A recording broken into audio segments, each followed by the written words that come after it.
大少爷要纳我为妾那天，二少爷谢继白抱着我说：“给人做妾有什么好？妾就是个玩物。小蛮，你别去，你等等我，我以后一定会娶你做正妻。”上辈子我信了，心甘情愿一直给谢继白当丫鬟。可他考上探花后，却娶了户部尚书的千金徐温瑜，我被他处处搓磨。谢继白只是淡淡道：“他是主子，你是下人，他教训你也是应当。”最后我被徐温瑜趁他出府时活活打死。重活一世，我又回到大少爷找到我那天。妾好歹也是半个主子，往后就不用伺候人了。你可愿跟我？我抬头道：“谢大少爷恩典，我愿意。”回到卓英居时，我正巧碰到谢继白屋里的大丫鬟翠俏，她拿眼角斜睨着我，止不住挖苦：“哟，这不是小蛮姑娘吗？你不是才跟二少爷大吵一架，怎么灰头土脸回来了？哎呀，我倒忘了，你不过是个丫鬟，不回这儿还能上哪儿去？”见我没搭腔，她越发来劲。我那天恰见着和二少爷相亲的小姐，真不愧是尚书府家的大千金，人家既是京城闻名的大才女，模样也像从画里走出的，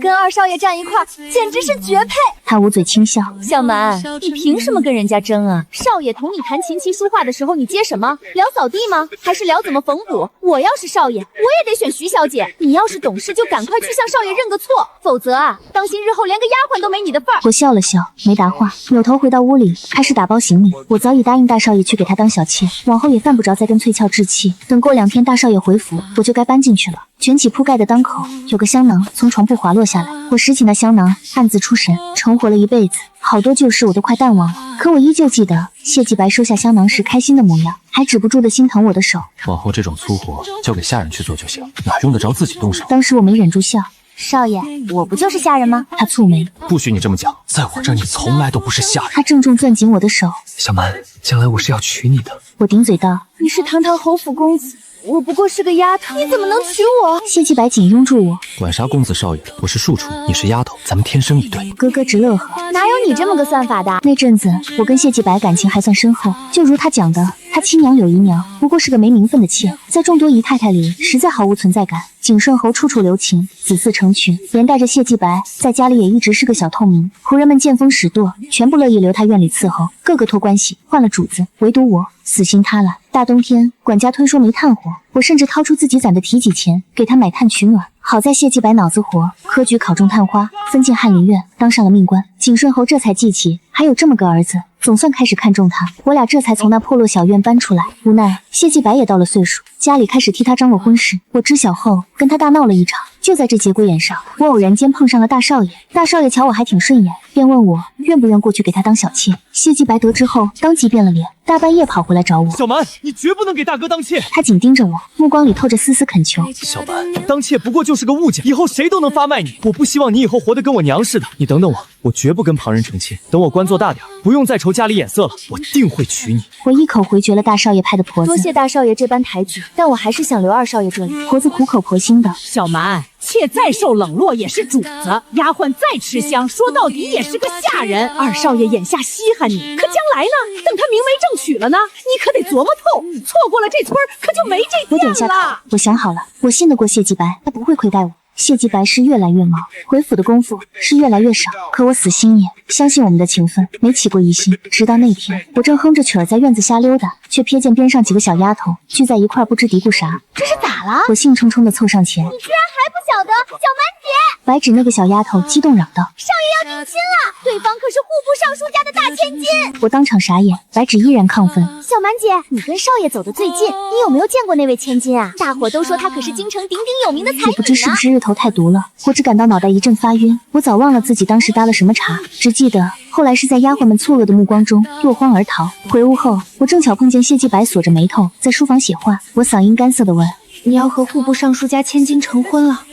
谢继白眼皮都没抬，随口接了一句：“这事儿你也晓得了？”我闷声杵在了原地，过了半天他才回过味，抬眼问：“怎么了？”我低声念道：“你干嘛非得娶她？我不娶她，难道娶你吗？”他揉揉眉心：“小蛮，你别胡闹了，我今天已经够累了。”我嘴快道：“可你早前明明说过要娶我的，你忘了吗？”谢继白无奈叹口气：“眼下还不行。小蛮，我在朝堂没半点靠山，温瑜他爹是户部尚书，我必须得娶她。你再熬些日子，多宽限我点时间。”盯着他，张了张嘴巴，想搭腔，到头来半个字也没挤出。徐文瑜很快就被娶进门，只不过他打一照面就嫌弃我，他直接换谢继白的字。木质，这丫头长了张勾人的狐狸脸，瞧着就不是老实的，还是趁早把她撵出府吧。谢继白悄悄蹙起眉头，面上却装作满不在乎。这丫头从小陪我一块长大，虽长了张精明脸，骨子里却是个憨货。况且她也举目无亲了，赶到外头也铁定活不成，还是把她留下吧。许文瑜心里很不痛快，往后更是变着法折腾我。他先把我从谢继白屋里的碧纱橱撵走，接着又下放我去做洗衣服的苦力，全府上下连同杂役的衣物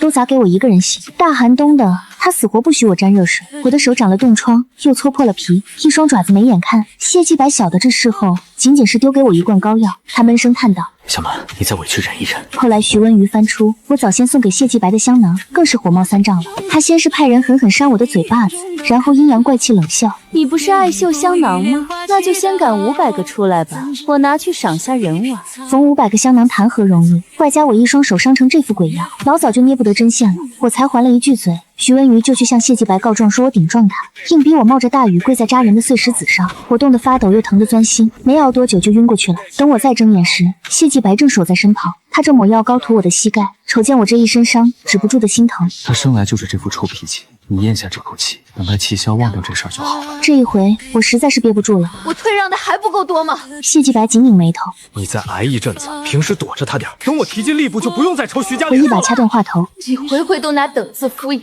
我，究竟还得耗多久？那你到底想让我怎么样？谢继白也拔高了嗓门，难不成非逼我去跟他撕破脸，去跟徐家人翻脸？我眼泪往下掉。可我打心底就没干错事，凭什么回回都得逼我生气？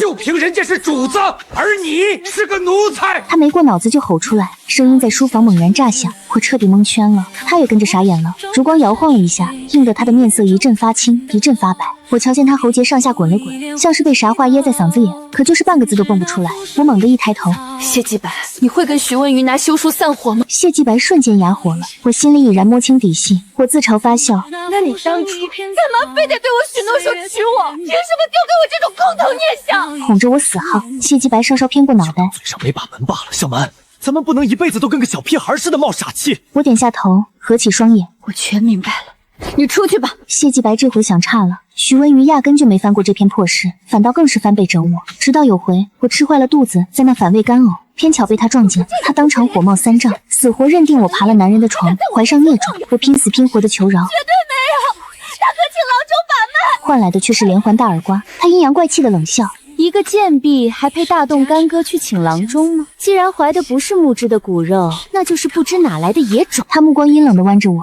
寒声吩咐：来人呐，给我脱下打，狠狠打到他吐出实情为止。起初我还能拼着力气惨叫，到了后头早就疼得彻底麻木发懵了。等我眼前一点点发黑的时候，他总算叫停，嫌弃捂鼻道：断气了没？手脚麻利点，给扔出去，别弄脏我这院子的地砖。我被破草席一卷，就给扛到了乱葬岗子。就在脑子最后一丝清明断线前，我听见抬我的伙计咂嘴道：真够倒霉的，听说大少爷早前还想拿他当妾呢，要是那会儿跟了大少爷，眼下也不至于死得这么凄惨了。另一个伙计搭腔：蠢到家了呗，放着好好的主子不当，偏要抢着做奴才，这下彻底玩完了吧？一行清泪顺着面颊滑落，我慢慢合上双眼，真没料到我居然能重生。眼下徐文瑜跟谢继白还没订婚，谢继白不知出府忙啥去了，连着几天都没回府。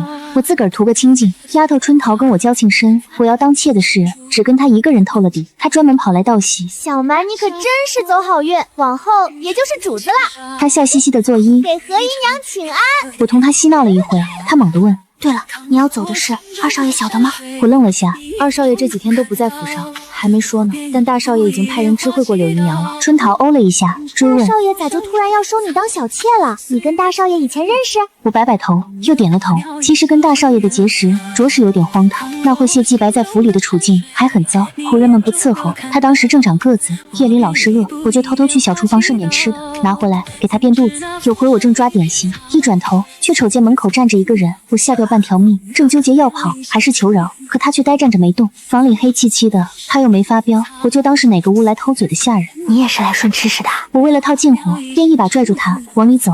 上这儿来，嘘，当心叫人逮着。每月初一、15后厨会做点心给主子，通常会剩下不少，随便顺一点根本看不出。瞧，这是我刚才顺的糕点，你尝几口。黑灯瞎火的，我瞧不清他的脸。他身形顿了一下，还真从我盘子里捏了一块糕。我一挑眉：你吃了我的糕，就不许去告发我，咱们可是一根绳上的蚂蚱了。他他好像乐了一下，接着说：“行。”我一愣，你嗓音蛮好听的，你是哪个院里的下人？以前咋没见过你？那人停顿了下，大少爷屋里的，你呢？我没起疑心，我是二少爷屋里的。接着替他抱不平。大少爷居然这么贵待下人，连顿饱饭都不让吃。往常还听说大少爷心善，搞半天全都是骗人的。那人语塞，倒也不是那样，怪只怪我天生饭量大罢了。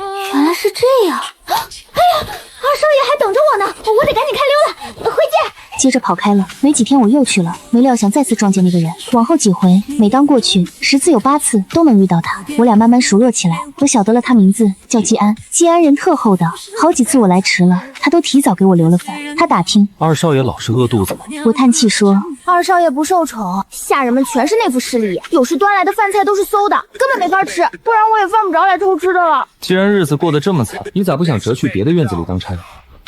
我不忍心嘛，要是连我也跑了，他身边就没伴儿了。季安乐了，你倒是厚道。哪知第二天，我突然听说大夫人收拾了一批恶仆，还包括管家，说他们捧高踩低，欺上瞒下，竟敢去怠慢主子。谢继白的日子也逐渐好转，再没人敢克扣他的用度了，饭也能吃，管饱，我再不用去顺饭了。可我仔细一想，还是去了后厨。不出所料，又撞上了季安。他瞧我春风满面，笑问：“啥事让你乐成这样？”我乐道：“大夫人收拾了那些黑心的下人，二少爷的月费再没人敢克扣了，往后我就不用来了。”那你今天来是？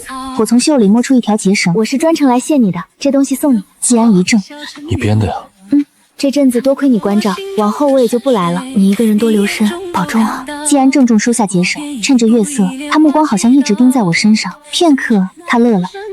你也珍重。直到日后，我在老太太大寿去领打赏时，猛然听见主座上传来数嗓音。我一抬头，正对上那人含着笑意的双眼，我惊呆了，还当是自个儿眼花了。直到看见他身上带着我亲手编的结绳，我才缓过神来，吓得猛然低下了头。季安咋就成了大少爷？我脑子顿时当机。大少爷谢兰芝是个实打实的阔少，亲娘是镇北大将军独女，亲爹景阳侯是太后胞弟。传闻他18岁就高中3元，是实打实的少年奇才，外加他极得圣宠，年纪轻轻就当上了3品大理寺少卿。只是他公务繁忙，平时极少回府，故而我也没见过他。咋办呢？咋整啊？当着主子面顺糕点，还说他的坏话，最好的下场也就是直接被发卖出去。谁成想，大少爷压根就没有难为我，他只是随口道：“大伙这些日子全受罪了，碧桃，每人发2两银子的红包，直接走我的账。”我傻眼了，2两纹银，那是我这生拿到的最大一笔赏赐。我又是忐忑又是欣喜，心想大少爷八成老早就不记得我了。哪知道没过几日，大少爷就打发人来问我乐不乐意过去当妾。我低眼，大少爷是个好人，为人端正，这些年房里连个通房丫头都没，跟了他日子想必不差。谈啥情啊爱啊，一生一世一双人，绝不是我们这号人能瞎惦记的。只要去当个小妾，摆脱前世厄运，已然是我的大造化。虽说收妾算不得娶正妻，但还得办个简单纳妾礼。大少爷还没回府，我暂且还不能搬去。我有意藏着风声，知道我要走的人不多，所以谢继白回来时压根不知有这件事。他回家的头一件事就是跑来找我，却一眼瞅见我床上的香囊。这玩意儿是送我的。他捏起香囊，眼底闪过一抹欢喜，接着瞅了下我的手，蹙眉道：“这种粗活吩咐下人干就行了。”这回我没去顶嘴，只是淡然道：“这可不是给你的，前世是，但这辈子绝不再是。”还在跟我赌气？谢继白无奈的从袖兜里掏出2泥人递我手里，真拿你没辙，专门给你买的，别再气了。我瞟了一眼那2泥人，一男的，一女的。以前谢继白每回跟我拌完嘴，都会买些廉价的小物件来哄我，我极稀罕这些物件，视作珍宝。但后来我才知晓，谢继白送徐文瑜的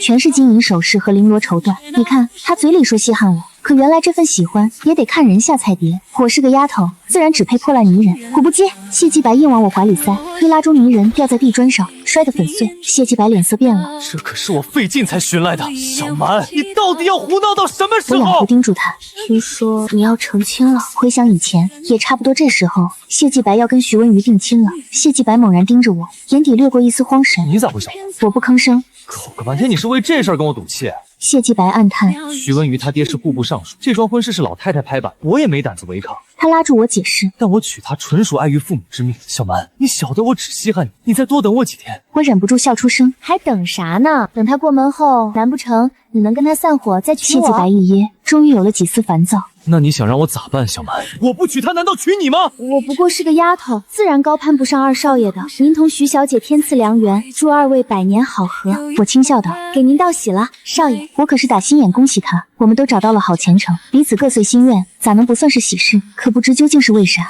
谢继白听完这番话，反倒更恼火了。他冷着脸说：“我实在是太纵容你了，才把你惯得这般无法无天的。既然你不乐意跟着我，不如让我把你发卖出府，你找个人当大房去吧。往后你别留在我的院里干活了。”接着甩门就走。我摸透了谢继白的脾气，他晓得我没地儿去，不过是想吓唬我，主动认错。以前也是这样，我举目无亲，除了他身边没处落脚，只能在此地生生蹉跎了一生。只是这一次，我绝不会了。谢继白开始跟我置气，他天天在外过夜，偶尔回府也全当我是个空气。我当妾的事没几人晓得，下人们最惯见风使舵，看我丢了谢继白欢心，都跑来落井下石，去打的饭馊了。丫鬟本就眼红谢继白偏待我，如今更变本加厉排挤我，榻上不知被谁泼了水，还被分去干倒马桶的粗活。春桃替我叫屈，这群讨厌鬼，要是知你要给大少爷做妾，看谁敢这么对你，干嘛不直接说破？我摆摆手，大少爷没回府，要是风声走漏，让谢继白听见，难免又横生枝节。好过这段日子就清静了。大少爷总算回府了，一众婆子来帮我打点行李、梳洗打扮。头回穿上了真丝喜服，是一匹泛着微光的水粉后缎，色泽像夕阳烧出的红，荧光看料子透出珠光，既没正红的高冷，也不像白色的单薄，是种极温婉的贵气。不过我瞅了一眼自个的首饰盒，里面只剩2根光秃秃的银发簪，那还是谢继白从前送我的。我记得拿到簪子那会极欢喜，这些年一直护着，但摆在那件丝绸嫁衣前，简直黯然无光。我拿不出能配得上的首饰，正不知咋办时，一丫头忽然笑着进屋，割下个木盒。何姨娘，这是大少爷吩咐送过来的。我掀开盖子一瞧，是一副精巧的珍珠头面，虽说不大，但颗颗莹润，泛着点点粉色微光，一看就用来配这身喜服，既精巧又合身份。我心头猛地一动，大少爷居然连这点都想到了。丫鬟伺候我戴好首饰，对着铜镜打量。丫鬟惊叹：姨娘真是天生丽质，还没见过比您标致的人呢。镜子里的人瞧着挺眼生，我以前从没见过自己穿上喜服的样子，就跟做梦似的。坐青色小轿，先出正门，再从侧门进大少爷院里。刚到院门要下轿时，就听见个耳熟的嗓音：“真热闹，大哥这儿是有啥喜事？”我捏着手帕的手一紧，是谢继白，他怎么这会儿回来了？婆子陪笑：“见过二少爷，是大少爷正准备纳妾呢。”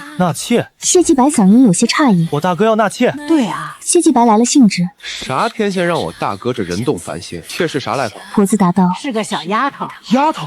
啥丫头？哪院当差的？我嗓子眼不禁发紧。哎呦，二少爷，您那么忙，哪能记住这么多丫头？是个名叫何婉堂的丫头呢。谢继白顿觉没劲了。哦，何婉堂是我卖侯府前用的名，多年没提过。谢继白也不晓得。脚步走远，我刚松口气，小厮却脚下一绊，轿子狠晃了一下，我脑袋撞上轿壁，惊呼一声，顿觉大事不妙。果然，谢继白停住了步子。停下！他转过身，阴着脸说：“这丫头动静倒熟，下轿来让我瞅瞅。”我一颗心瞬间悬到嗓子眼。我与他朝夕相处，他对我的嗓音再熟不过，他绝对是起疑心了。婆子干笑：“快物及时了，大少爷还在等着呢。”出来！我指甲抠进手心，正不知该咋办，一道嗓音传来：“这是在闹腾啥呢？”谢兰芝出面了。大哥，谢继白收起了刚才逼人的架势。我来看看。谢兰芝淡淡道：“婉堂是我的人，放尊重些。”谢继白当即闭上了嘴，过半晌他才开口：“是我唐突了，进去吧，都稳当点。”谢兰芝转过身，轿子终于抬进了院。喜房就设在卓英居的东侧间，房内点着红烛，窗户上贴着双喜，并非正漆那种大红，而是桃粉色的，柔和温馨，像房里的陈设，既给了体面，又处处守着本分。我安分坐在床边，手指绞着喜服的袖口，脚步声渐渐近了，门被推开，接着又关上。谢兰芝静静站在我跟前，我垂下头，只瞧见她靴肩上绣的暗色云纹。过半晌，她发话了：“刚才门外的事，受惊了。”我先摇头，又点了头。不知你为何瞒着木之我们的事，但他迟早会懂你吧。我猛然抬起脸，烛影里她的眉眼瞧着比平日温和了些，真是神采奕奕，眉清目秀，惹人爱。听说谢兰芝科举时，皇上见她生得俊，也想点她做探花，只是卷子答得太好，没法压名次，才点她做状元。她今天也换了衣裳，穿着绣暗经纹的喜服，偏偏腰上挂着旧边结，正是我在小厨房送她的那条。我当场怔住了，可这么久了，她居然还留着。谢兰芝顺目光低头瞧了一眼，将边绳往身后一拨。婉堂，他没有叫我小蛮，我实则讨厌小蛮这名字，是卖身后谢继白随口起的，压根就不好听。你眼下要是反悔了？我脱口道：“不反悔，只是大少爷，你到底为何要纳我啊？”前世谢继白完婚后，谢兰芝很快就离京了，直到我咽气时，听说他一直没成家。外面有关他的流言挺多，说好南风的，也有说看破红尘的，这种人怎会突然非纳我进门呢？谢兰芝看我半晌，忽然抬手摘掉带歪的珍珠簪，给重新插好。自然是因为心里稀罕你，以后叫我夫君就成，喊吉安也行。那是我的字。本以为他会扯别的由头，万没想到竟甩出这么直白的话，脸颊顿时发烫，手足无措之余，又有些暗欢喜。这种人中龙凤竟然会喜欢我。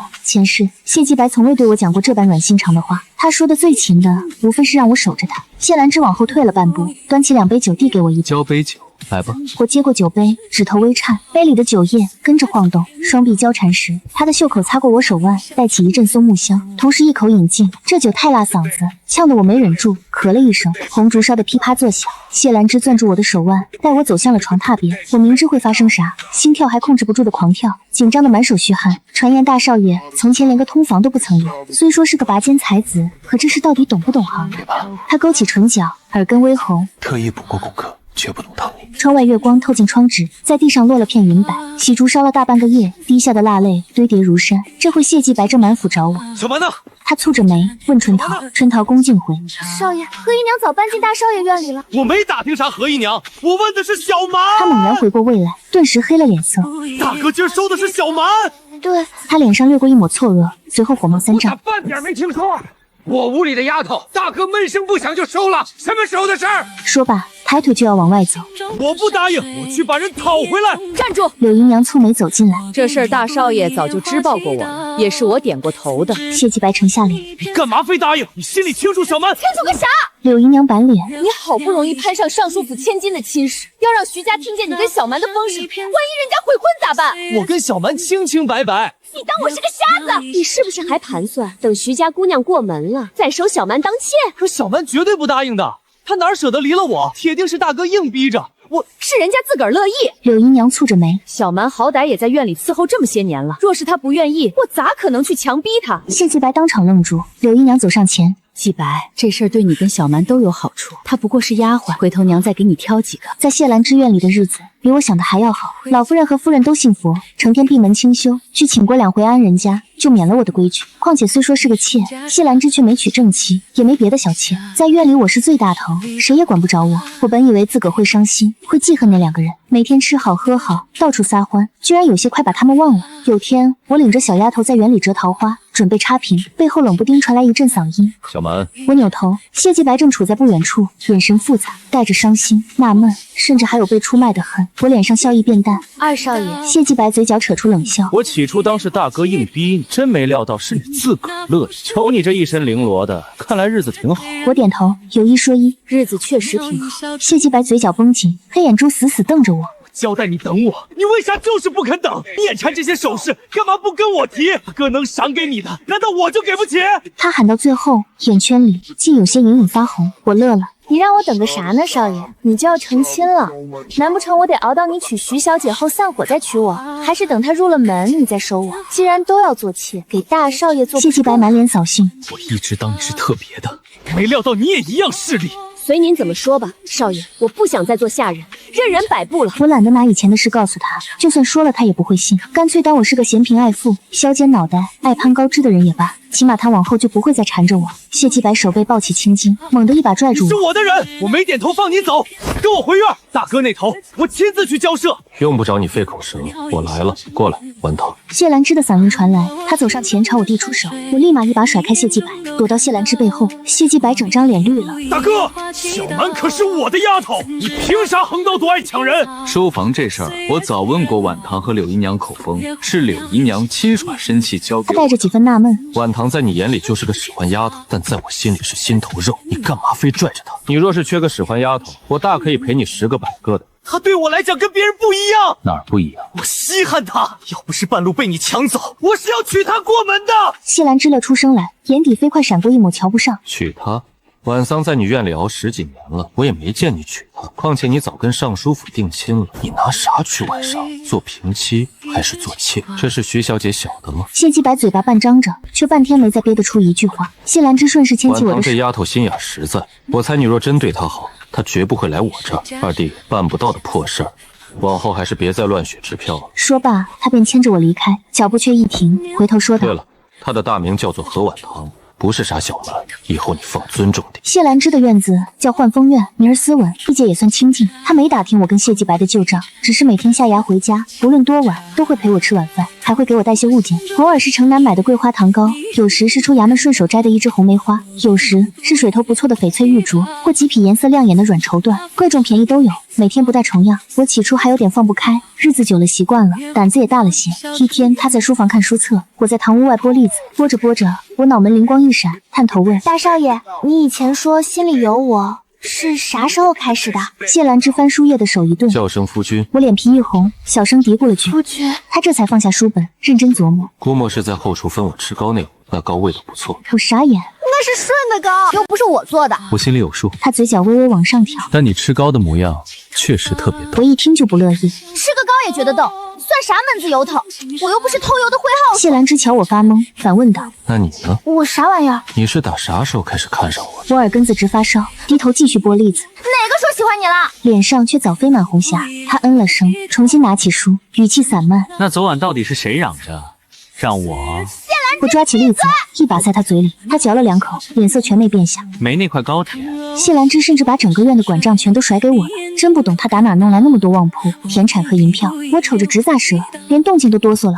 这么多钱啊，我真怕给管砸了。谢兰芝这回倒没哄我，只撂下一句：“管砸了就慢慢学，早晚这也是你来管。”我低着头，半天才憋出一句：“以后你明媒正娶了老婆，理当由正房管的，我个小老婆管这算啥事儿？”谢兰芝只是揉了揉我的脑袋，绝不会。也不晓得他是说绝不再讨老婆，还是说不让老婆管这笔账。成日在家闲着没事干，我便去谢兰芝房里翻书看，翻来翻去都挺没劲，却有几本医书让我来了精神。我娘走得早，我爹是个郎中，打小我就总跟着我爹四处看病。后来我爹上山挖药，跌入深渊，我举目无亲，便被人贩子卖进了侯爵府。我还记得小时候，我爹曾教我认清许多草药，我自己琢磨了阵子，看上头时连晚饭都顾不上吃，边刨饭边翻书。谢兰芝皱紧眉，把我手里的书抽走了。你学医难道不晓得要好好用饭吗？趁府里有人看诊完，我就跑去请教太医。谢兰芝在旁道：“沈太医，见那番医书已然翻得茶饭不思了，他想学医，劳烦您多提点他。”沈太医恭敬回：“谢大人客气了。”接着考我几种药草和病症相配的方子，随后摸摸胡须。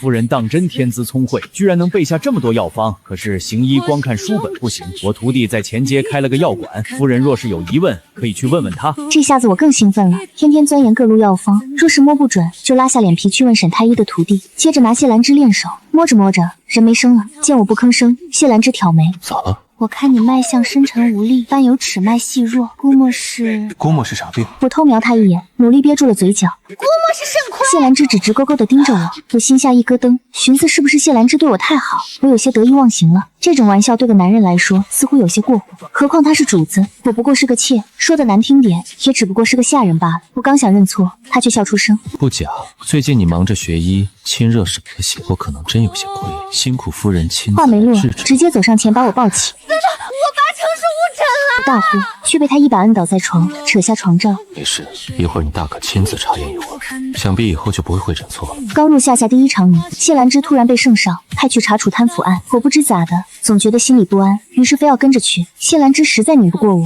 只好捎上我。可是咱们运气实在太背，半道正巧遇上泥石流。谢兰芝为了救我，跟着我一块坠入河中，我俩被水冲到不知多远外的一处河滩村子里。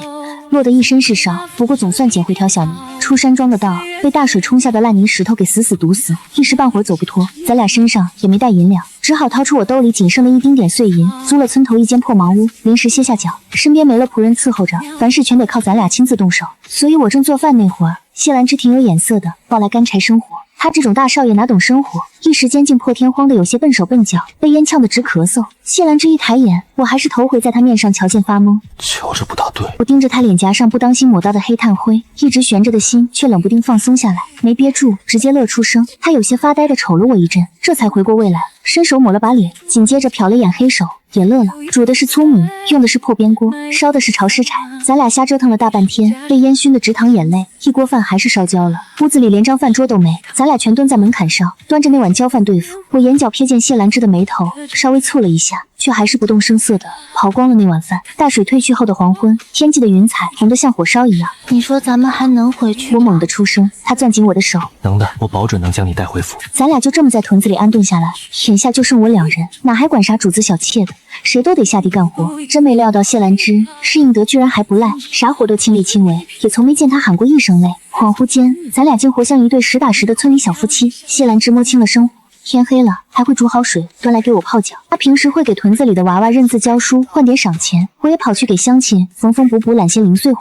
夏天毒蚊子多，咬得我天天睡不踏实，两眼乌青。谢兰芝也不晓得打哪扯了，把艾草拿回屋里熏着，还真就把蚊子都熏跑了。夏夜月光像泉水泻在门外泥地上，周围不知名虫子的叫声混杂着晚风吹树叶的沙沙细响，听得人直犯困。我依偎在谢兰芝的胸口处，静静吹着这会儿的夜风。谢兰芝冷不丁开口，我猛然觉得就这么过也挺好。挺好。我满眼困意的睁开眼。你早前可是大少爷，那么多人伺候，现在凡事得亲自动手，还得窝着破屋，哪里好啊？我活了这大半辈子，干啥事儿都得争个。他嗓音极低，像怕惊扰了这山村的夜。是我破天荒觉得，就算啥也不做，同样极好。他捏着破蒲扇在给我打风。也不赖，当对本夫妻，你下竹，我砍柴，烧糊了也罢，齁咸了也行，全都挺好。我瞬间没了声息。可不是，这样当然极好，但这种安生日子究竟能熬几时呢？我们终归算不得真正的夫妻。他早晚得回京，当他那金枝玉叶的大少爷，承袭侯爵，娶个门当户对的正房妻子。这只有我们两人相依为命的时光，终究是镜花水月。跟外头录一通，咱们迟早是要回去的。我闷声道，他没接茬。片刻，小声念道：“谢谢吧。”他探出长胳膊，一把将我圈进怀里。我贴着他宽阔肩膀，闭上了眼。我真没料到瘟疫会爆发。大水消退后，堆了太多死尸。大夏天闷热，尸首没妥善掩埋，城里头的恶疾没多久便扩散开。那阵村子里也闹起了瘟疫。路刚打通，我跟谢兰芝正准备撤，他却染上病，飞快倒下了。这怪病来势极凶猛，谢兰芝转眼间连床都爬不起来，身上发高烧，彻底陷入晕厥。他不愿意让我在跟前守着他，说怕传染给我。但到这节骨眼，我怎可能撇下他不管？我死咬牙关，拿厚布巾把口鼻严实裹上，拿冰凉帕子给他捂脑门，擦洗浑身。可折腾半天，一点作用也不起。谢兰芝浑身上下依旧滚烫，她饭不吃水不喝，眼瞅着迅速脱形。村里头也有大把人染了瘟疫，一时间每天都有人咽气，可各家连挂白布都来不及，满村都是活人哭断肠的号丧声。不知是我身板结实还是咋的，我居然一直没染病。我到处打听偏方，翻看医书，天天捣鼓祛病药方，熬到大半夜，简直连嚼不睡饭不顾。但这种疫病哪有那么好治？哪怕我天天熬夜钻研到两眼通红，试了成百上千种药，依旧不行。有一天，我又熬了副新药给谢兰芝用，她咽下药后，居然真渐强了些，不仅有精神咽几口饭，甚至还能靠着坐一会儿了。我简直乐坏了，满心以为这药方对症。可等我给谢兰芝号完脉，才猛然发现她脉象跳动极其反常，这摆明是濒死的征兆。我低着头，脑中嗡鸣，眼泪一下子就掉出来了。她多数时候全都在昏迷，清醒的时间越来越少。我心里清楚，她快不行了。我不再流泪了，各种情绪仿佛突然从身上消失。我整宿不睡觉，成天憋在屋里熬制药方。就在快要彻底绝望的关头，我猛然在县城买的破医书里翻到了一个叫前医老人汤的偏方，它被赞为治疫之圣药，就是拿黑豆、甘草、金银花跟鲜黄土等药材熬成。县城到处全是病患，金银花早被人抢空，我就自个进山采。山里道太湿滑，好几回我都摔得遍体鳞伤。万幸最后总算在悬崖边树丛里找着了金银花，我小心翼翼地采回来，总算熬成了那副汤药。我揣着死马当活马医的心思，在自己身上试药，确认没啥毛病之后，才喂给了谢兰芝。她早就咽不下东西，气息极弱。我托起她的脑袋，一点一点给她顺进嘴里。时间一分一秒流逝，我守在谢兰芝床头，窗外夕阳如血。过了好久，谢兰芝猛地干咳了一声，自个翻了个身。我两根指头直哆嗦，轻轻搭在她腕上，原先那微弱的脉象好似稍微变平稳了。我傻站在原地，脑子里仿佛啥都不剩。我不敢再瞎抱啥希望，生怕这又是白高兴一场，只能死死杵着，瞅着他脸上罩着的死气一点点散去。再次伸手号脉，脉搏正一下下跳，虽说还透着虚，但已然不是濒死的绝脉。我猛地一屁股瘫坐，又掉眼泪又傻笑。过了3天，谢兰芝已经能自个爬起用饭，她靠坐在床头，颇为感慨：我本来都迈上奈何桥了，可背后猛然有人冲我喊：“你夫人不准你死，令你赶紧还阳。”我就回来了。我斜他一眼，还有精神逗乐，看来是痊愈了。那当然好了。他叹息：我真没料到你竟真搞出了治瘟疫的偏方，要不是这回你跟着，我肯定死透了。万堂，是你救下我。我乐出声：那往后你这条命就是我的了，你得给我做牛做马，拼了死命来报恩。他挑起嘴角：行，全听你的。确认那偏方管用后，我立马将方子散布出去。没熬多长时间，要命的瘟疫总算是控制住了。我这才晓得这回瘟疫有多害人。遭水灾祸害的5个州县，全有大批百姓染病，甚至连京城都有人中了这种病。要不是对症下药快，恐怕会酿成无法弥补的惨祸。临走那天，10里8乡跑来大批人欢送我和谢兰芝，乡民全叫我活菩萨。村里人也掏不出啥贵重物件，米撒给我把咸鱼干，他地筐鸡蛋，还有好些人跪地磕头，沿途相送的竟有成百上千人，望不到头。我心里真说不出是啥子滋味，既庆幸于拽回了这么多条人命，却也痛惜没能早2天翻出这偏方，平白无故死那么多人。谢兰芝好像看透我的心结，紧紧握住了我的手。你已经干得极其出色，你救下了成千上万老百姓的命，这些活人全都是托你的福才喘气。我重重点头，日头高挂，酷暑炎炎，我冲远处的人群挥手。走了，多保重。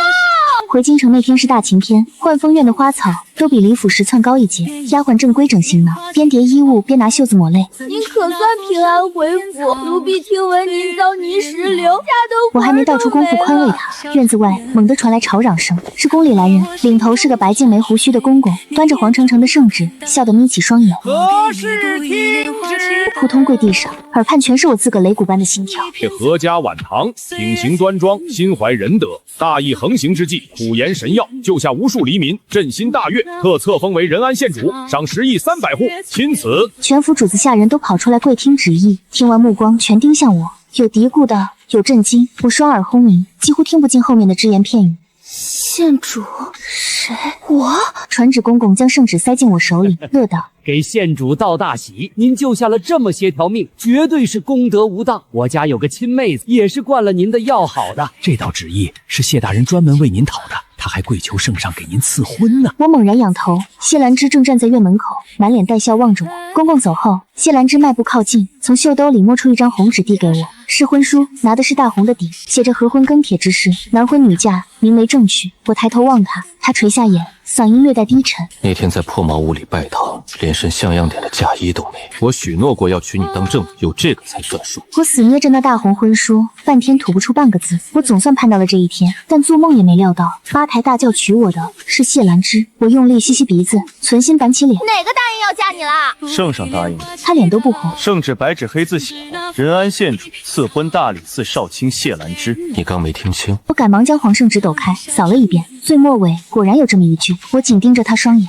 向来四平八稳的眸子里，竟破天荒的夹带着几丝发慌。我终归没忍住乐了，一把扑进他怀里。我嫁给你！老太太亲自打发人叫我，拽着手扯了大半天的话，临了叹气：兰芝这小子眼光毒辣，也是个天生有福的，还赏了我个金交田庄。大夫人包了套极其名贵的红宝石头面送我，说是她的嫁妆。连平日压根不理会后宅杂事的老侯爷也送了几件铺子天装。我心里跟明镜似的，这全是看在圣旨面上。眼下我是仁安县主，早不再是那个任人搓磨的丫鬟了。大婚敲定在9月16，谢兰芝非要走齐3书6语，要大办流水席，巴不得全京城都知道她要娶妻。我笑话她显摆，她理直气壮。上回纳妾就一顶破轿子偏门进，这次必须得补齐。我定要你从正大门进，要8抬大轿，10里红妆。哪有补这茬事儿的？他却十分泛舟，必须得补上。那几天，整个幻风院全忙得连轴转，我干脆调春桃来当差。她满脸喜气，领着小丫鬟赶制嫁衣、核对礼单、规整陪嫁，从早到晚风风火火。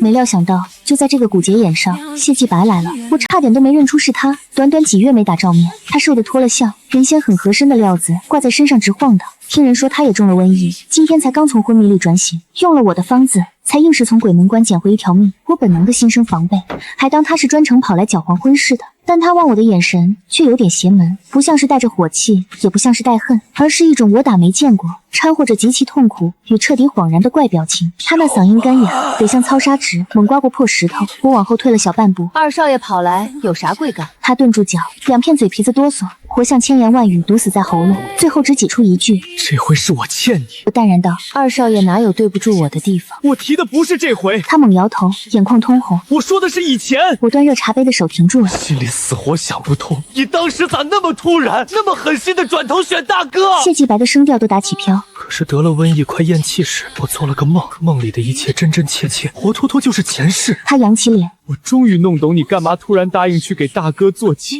小蛮，那绝不是梦，就是前世的事，对吧？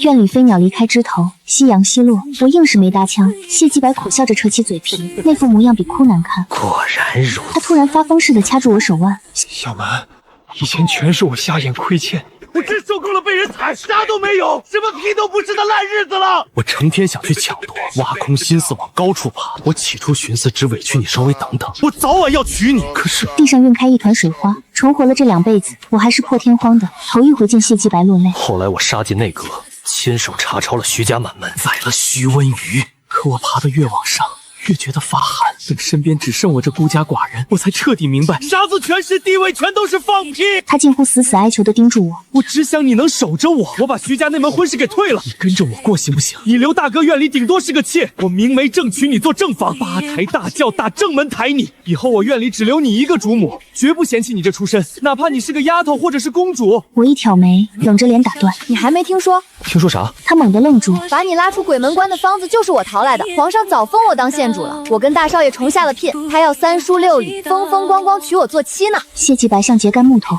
僵在原地。我冷声发话：谢继白，你的对不住压根儿不该说给我听，你该去讲给以前死心塌地信你，最后却被活活打死的小蛮听。只可惜那个傻小蛮早死了，绝不可能再活过来。我是你的大嫂，皇室亲封的仁安县主何婉堂，你见了我还没谢继白丢了魂似的看着我，时光就这么一点点流走。大半天后，他突然怪异的笑了，嘴角顺势渗出一抹刺眼鲜红，紧接嘴巴喷出大口腥血，整个人直挺挺往后栽倒。成亲头3个月，我就查出有了喜，足月之后生下一个闺女，我给她起了个小名，就叫安安，盼着她平平安安，这辈子都顺。过了3年，谢兰芝外调，我们一家搬出京城。又熬过3个年头，我听见徐家被查抄的风声，谢继白照旧跟以前那般，越爬越向上，但他就是死活不娶妻，孤家寡人，不管老太太跟大夫人咋样催婚，挨骂都铁了心，他不择手段的往上爬，化作皇上手中最快的一把刀。好多人骂他是朝廷走狗，他也压根不当真。徐家他没的案子是他亲手办的，家也是他亲自抄的。徐家满门砍脑袋，单单那个徐温瑜被他派人活活打死。接着谢继白就交了官印，单牵着一匹马出京城，没人晓得他去了哪儿。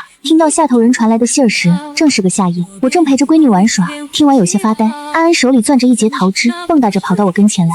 娘，你瞧，是爹摘的，特意嘱咐交给你。没憋住，乐了，跟着他走到院落，一件外衣披在我肩头上。快到月半了，月亮又满了。谢兰芝杵在我背后，我攥紧她的手，一阵夜风刮过，吹下满院落花如雨。对啊，月亮快圆了。